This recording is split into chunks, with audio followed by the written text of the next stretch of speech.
American Mcgee's Alice, originally released on December 6, 2000 for Mac OS and Windows PC, was re-released digitally on PS3 and Xbox 360 on June 14, 2011. I played the digital copy on PS3 for this review, and before we get any further, let me caution you on this.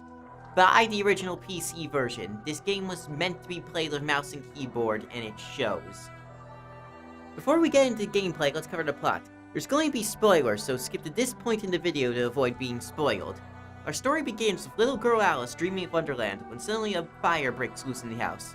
Alice survives the fire, but no one else in her family does. She goes insane from this and is put into Rutledge Asylum, her only possession being a stuffed rabbit toy. In a moment that honestly scared me, the rabbit comes to life and tells Alice to save us, Alice!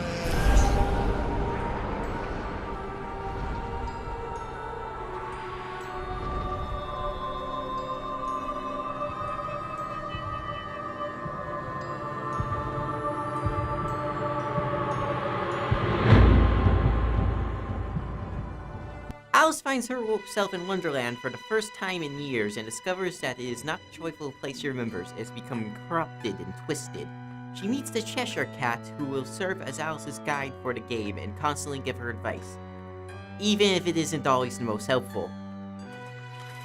Alice looks for the White Rabbit. Along the way, she goes through the Village of the Doomed, the Fortress of Doors, and the Vale of Tears. Eventually, she ends up in Wonderland Woods and meets up with the White Rabbit. However, the reunion doesn't last long, as the White Rabbit is soon crushed under the foot of the Mad Hatter.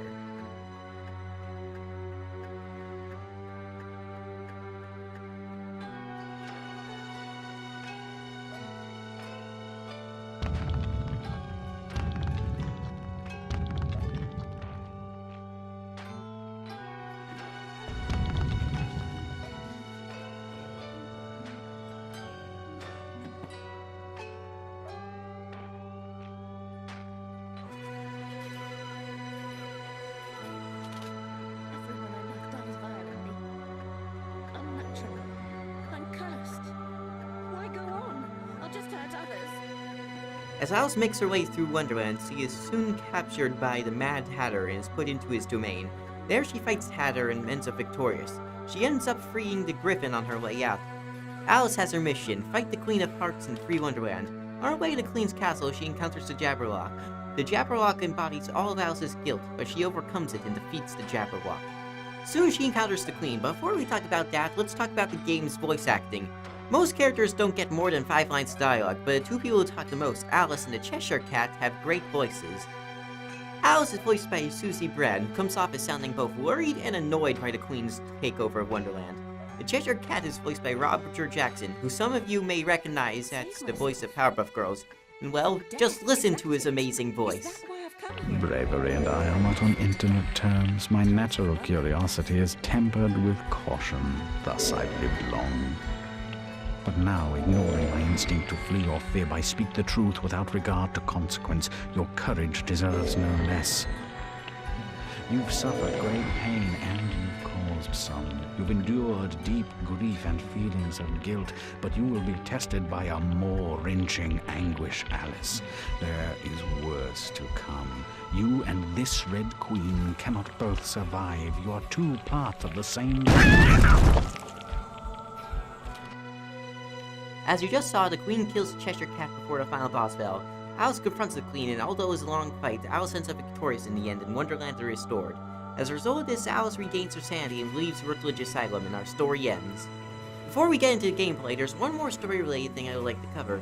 It's called Wilson's Casebook. Wilson's Casebook covers events of the game from the point of view of a doctor at Rutledge Asylum. The casebook, of course, doesn't go all the way to the game's ending. It's an interesting read, and I recommend it for anyone who wants to get more of the plot. Wilson's Casebook is sadly unavailable to anyone who bought the game digitally. However, you can easily read it online. Okay, now that plot is out of the way, let's get into the gameplay. American Mcgee's Alice is described as a psychological horror platform. I don't understand the psychological horror part. The game is certainly atmospheric, but I wouldn't call it scary. Alice can jump if you press the X button, but jumping alone won't help you against the hordes of enemies the game throws at you. Thankfully, as you play through the game, you get various weapons that Alice can use to defend herself. There's a vorpal blade, a short knife that has short reach and doesn't do much damage, playing cards that you can throw out really fast and have long reach, jacks which you throw on the ground and home in on enemies. These jacks will be your best friend during bosses. There's Jack Bomb, which is a jack-in-the-box that you could throw on the ground and it will eventually explode. There's this Jabberlock's Eye Staff, which is a freaking exploding laser that decimates regular enemies. The Demon Dice, which, well, I never got a chance to fully use them. They take a long time to work, and most of the time aren't worth the trouble. There's the Dead Time Watch, who can freeze time and help you get past certain situations. There's the Croquet Mallet, which you can whack people with or send projectile out to hit enemies. Now, with all these weapons listed, you're probably wondering, why use the knife? It seems to be the worst of the weapons here. Well, it's very simple. You see that blue bar on the right? That's Alice's Strength of Will, essentially your MP. Any weapon that isn't a knife will use up the bar. Once it's gone, you have to use the knife. Refilling it is easy, of course. You get refills to both your health and will by killing enemies, but you will run out of both. Oh boy, you will run out of both. Let's talk about Alice's control. She is very stiff. This is okay when there's only platforming or only fighting, but the second an enemy shows up in a place where you have to platform, you are dead. No doubts about it. This gets extremely tiresome when dealing with the game's checkpoints, who are few and far between, relying on you to create your own saves. Which is no problem on PC, but it takes forever on PS3 and Xbox 360. It doesn't help that later in the game, you'll be saving after every successful jump just to make sure you don't lose progress. And God help you if you overwrite a save and end up in an unwinnable position, meaning you'll have to go back to the last checkpoint, 20 minutes ago.